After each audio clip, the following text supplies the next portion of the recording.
はい、皆さんこんにちは。今回ですね、自分が卒業した、大学ユニバーシティオブセントラルアーカンソーに来ました。ここで大学キャンパスのねツアーをしたいんですけど、どれぐらい？東京ドーム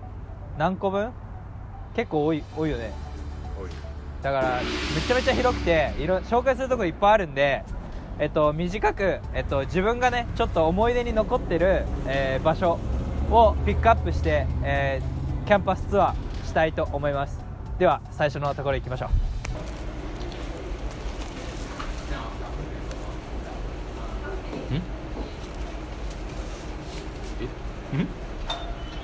撮影はまずはねまだまずはね腹ごしらえしてからじゃないとキャンパス広いからさ、キャンパスすぐそこだけど、やっぱ東京ドーム数個分あるからさ、エナジー使えない。まだね、まだ開始3分ぐらいだけど、だからまずね、ここもヒストリーがありましてね、ここがねアメリカに来て一番最初に来たお店なわけですよ。ここでね夜ご飯食べました。もうねすっごく鮮明に覚えてるの。ここ夜ご飯食べに来て、みんなでね食べに来たわけよ。で全く英語もわからない状態で、まあでも試してみようってね、自分の英語力を試してみようっていう、ね、やっぱりチャレンジ精神が大事だからね。でハロー言うてね、でとりあえず、今だから分かるんだけど、その店員さんがねその時はね何のパンがいいですかって聞いてきたわけですよ。でね、でも俺は何も英語分かんないから、とりあえずあーって考えてるふりしてイエスって言ったわけよ。とりあえずね、そしたら店員さんもんみたいな顔して、で友達がねやっぱ英語話せる友達日本人がいたから、ちょっと手伝ってっつって結局ね、そしたらこれパン何がいいって聞いてんだよって言って、でそこでねすごくね恥をかいたね経験がありますね。でもこういうね失敗がね自分を成長させてくれる、みんなが通る道、すごい鮮明に覚えてますね。このサブウェイ、自分をこの成長させてくれるスタートとなったねお店ですね。ではねエナジーつけてキャンパスツアー行きましょう。今大学の大体中心部分に来てるんですけど、ちょっと見てもらいたいのはこのビルディング、ここがねカフェテリアって言って大学内の食堂になります。でここでね数年間、ここの食堂に通って、朝昼晩、ご飯食べて、その後にねクラスに行ったり、部屋に帰ったりっていうところで、ずっとお世話になりました。でこのね道路を挟んですぐ隣が、寮になります。でここが自分がアメリカに来て一番最初に入った寮です。1年弱この、寮でお世話になりました。でね、他にもあそこのこのビルディング、遠くに見えるこのビルディングとかも寮だし、奥に見える、建物も、寮です。でもこのビルディングは、音楽をメインの、教室とかになってて、このキャンパスの中に寮があったり教室があったりって言って、ビルディングもすごく似ているので、どこが教室のビルディングでどこがドーム、どこが寮なのかっていうのがすごい、分かりづらくて、最初のね、数ヶ月はすごい道に迷いました。ここが最初の、寮なので、いろんな思い出がありますね。最初は緊張しましたよ。ホームシックでね、泣きながらママ言うてねってな感じでね、次の場所に向かいましょう。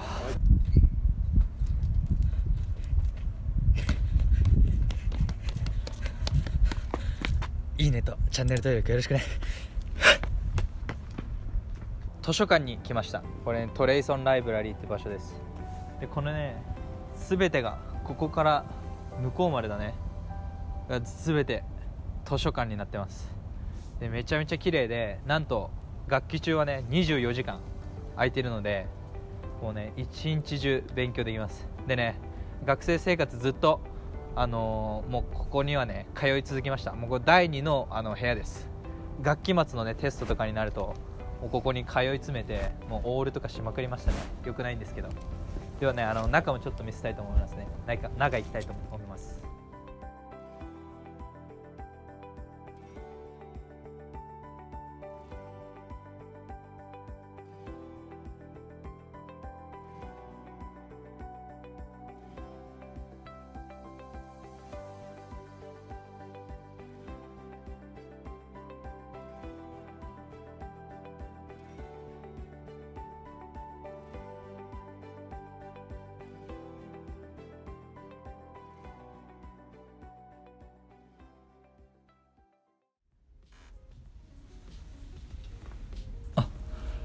ですね、ここが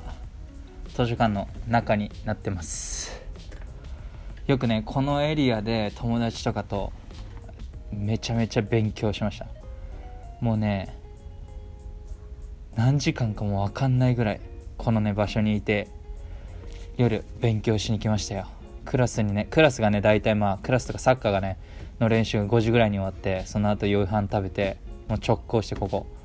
から12時ぐらいまで勉強してドームに帰る、寮に帰るっていうね生活をね、もうずっと、もうこれは学期末だけじゃなくて、もう学期中ずっと毎日繰り返しました。じゃないとねクラスに追いついていけないので、ここでね復習予習をしてクラスに挑むというねことを毎日繰り返しました。お世話になりましたね。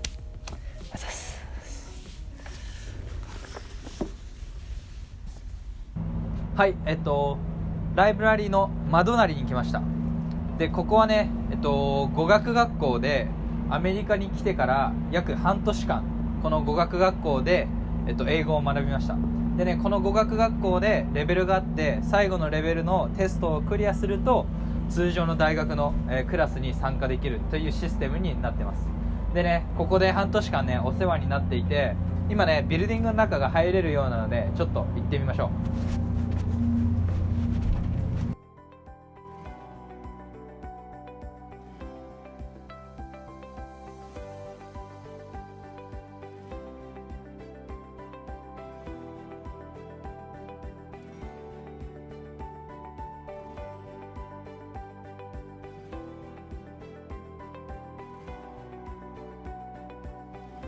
でね、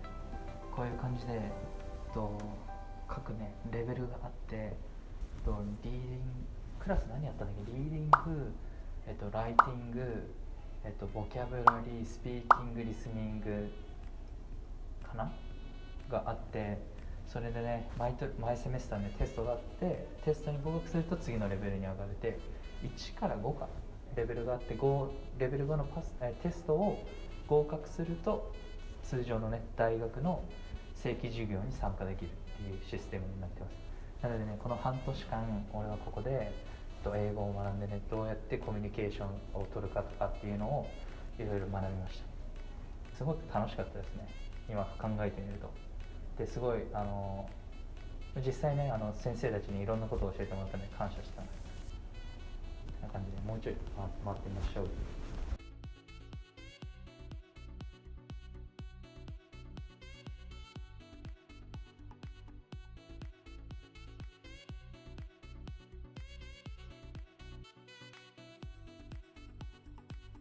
俺ね、ここの教室で結構長い間授業を取ってて、思い出深いな、ここものすごく。いやー、俺がね座ってたのね、確かね、どこだっけな、そこかな。なんかね一番前とかには座るタイプじゃなかったから、2列目とかに座るタイプだったね。そことかによく座ってたね。懐かしいな。で、そうこのスクリーンとか使ってねいろいろクイズとか出してもらったりしてましたね。一番最初来た時黒板じゃないんかいと思ったけどね、ホワイトボード、他のね全クラス大体ホワイトボードなんだけど、カルチャーショックありましたね。あとはハイテクですね。こうやってモニター使ったり全部、デジタルでよくやってるのでって感じっすね。すごいハイテクだよね。行きましょう。さっきちょっと中心って言ったんですけど、ここが一番大学内の中心のエリアになってます。でここが見て分かる通りスチューデントセンターになります。でここはね何個かホールがあったり、大学証明書みたいな ID とか作れたり、食堂、いろんな店が入ってる食堂みたいなのがあったり、売店みたいな感じか、売店みたいなのあったり、あとコンビニとか、ATM とかが入ってます。でねここはね大学高学年ぐらいまではそんなに来なかったんだけど、その後はねよく来るようになりました。それでそこでちょっとご飯を食べて、まあなんか時間を潰したりとか、ちょっとね勉強したりとかっていうこともしましたね。でね中はねすごく綺麗なので、あとブックストアもあるね。ここで教科書もね買いましたね。で中がねすごく綺麗なのでちょっと行きたいと思います。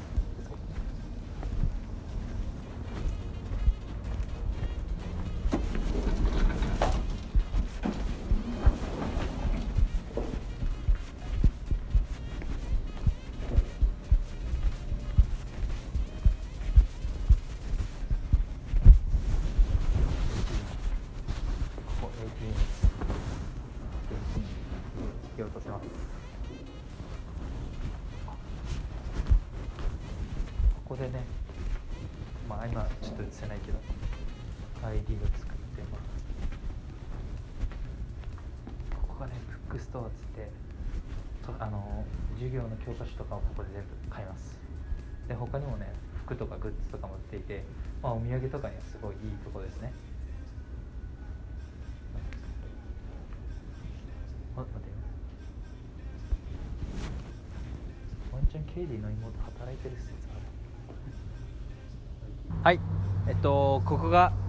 大学のジムになります。大学内にねあるジムで、ここがめちゃくちゃ広くて、まあ、見えるから向こうからまあ向こうもねもう全部、まあ、ジムですね。ジムで、中には体育館、まあ、そしてマシーンのジムがあって、あとはまあ体育館でも、まあ、バドミントンができたりバレーボールができたり、まあ、フットサルもできるのかなとか、あとバスケももちろんできて、あとはあれラケットのなんていうんだっけ、スカッシュもできて、あとはモニターのねゴルフもできるようになってます。あとは2階にはテニスとかダーツとかビリヤードもできるようになっていて、であとはトレッドミルで走るランニングマシーンとかねあって、こっちの真ん中の方が、まあ、筋トレマシーンで、奥が、プールになってます。でねプールで、まあ、泳いだりね、スイミングのアスリートとかもね、そこで練習したりしてます。サッカー部に入る前はねよくここに行って筋トレしてね、エクササイズしてました。でもうこっちのね奥に行くとね自転車とかもね借りれる、コッパって言うんですけど借りれるところがあって、車を持ってない時はねよくそこに行って車をね1週間自転車をね1週間借りれるんで、そこで借りてこの校内ね大学内をチャリでね、回るっていう感じで3年間ぐらいかやってました。学生 ID がないので、中に入れないんですけど、まあこんな感じです。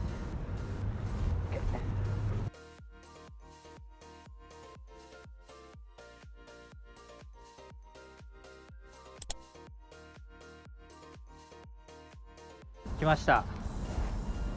メンズサッカー。僕がね大学に来て1年後に大学のサッカー部に入りました。ここの大学で3年間、プレーすることができて、すごくね日本とアメリカの文化の差、スポーツの文化の差とかお金のかけ方とかがすごく違ったので、まあそれもねまた違う動画で多分お伝えすると思うのでね、その動画を見てほしいんですけど、ここがねクラブハウスになってます。でねこれ回ってもらうと大きくこの1つ、2つ、3つサッカーコートがあります。でこの2つが練習用のコートになってて、上が試合用のフィールドになってます。やっぱ日本との違いはもう本当に大きさ、もう 3フィールドあるっていう、大きさと、まあ、あとは遠征費用とかね、ホテル代とか全て何も払わなくてよくて、プラス奨学金がもらえるっていうね、やっぱりお金のかけ方、大学から、期待されてるっていうねことを身に染みて、プレーをするっていうのがねすごく、感じました。チームメイトがねいろんな国から来るので、世界の中で友達ができて、いろんなネットワークができてっていう面ですごいいい経験ができました。これはね、本当に大切な思い出の、大学生活の中で大切なね思い出になりましたってな感じかな。まあ今はねもう10キロぐらい太っちゃってね、もうサッカー選手と思われないんですけどね、まあもともとはねサッカーやってました。はい、妊娠してないです。大丈夫です。そんな感じかな。今からどこに行くんですか？車で5分ぐらいしたところにちょっとある場所に行きたくて、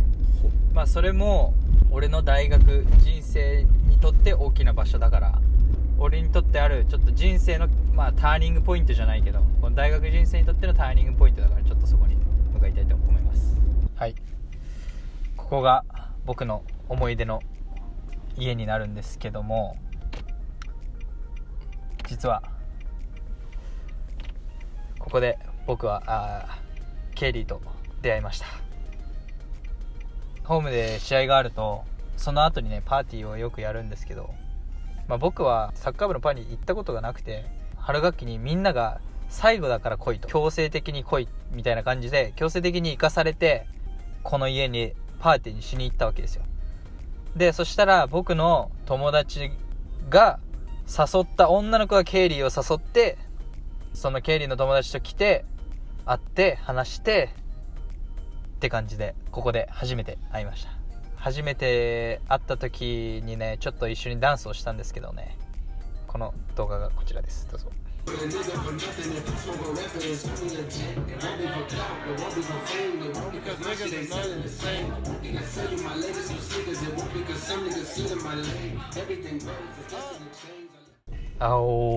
そういう感じでケイリーと会ってね、自分の大学生活もすごいガラッと変わったので、ここが一つのね、大学生活の中でのターニングポイントというわけで、次に向かいましょう。はい、ということでですね、大体自分が思い出に残るキャンパスツアーは終わりました。ここで4年間、勉強をして卒業して、大学院はねまた違うところに、行ってるんですけど、最初にもね言ったみたいに、本当にね英語がわからない状態でここのアメリカに来て、ゼロからね、もうゼロ以下だねぐらいからもうどんどんねいろいろ失敗して学んで、今に至ってね、まあ今もね全然完璧アメリカ人みたいなね英語を話すわけじゃないんですけど、まあ、ある程度ね、アメリカ人とかどこに行ってもね英語が通じるようなぐらいに、成長できました。でね、今ね留学してる人もそうだし、留学したいなって思ってる人もそうですけど、不安もあると思うんですけど、まあ、失敗を恐れずにね頑張ってほしいなと思います。もしねアメリカの大学でね困ってることとか、アメリカ留学でねもしなんか質問があればねコメント欄に書いてもらったり、インス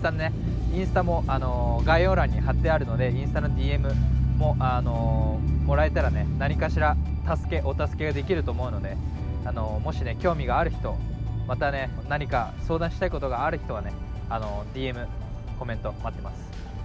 この動画がよくいいと思ったらいいね、そしてねチャンネル登録まだしてない人はチャンネル登録お願いします。こういう感じでね、日本とねアメリカの違いとかをねどんどんね発信していきたいので、これからもね動画視聴よろしくお願いします。では次の動画で会いましょう。バイバイ。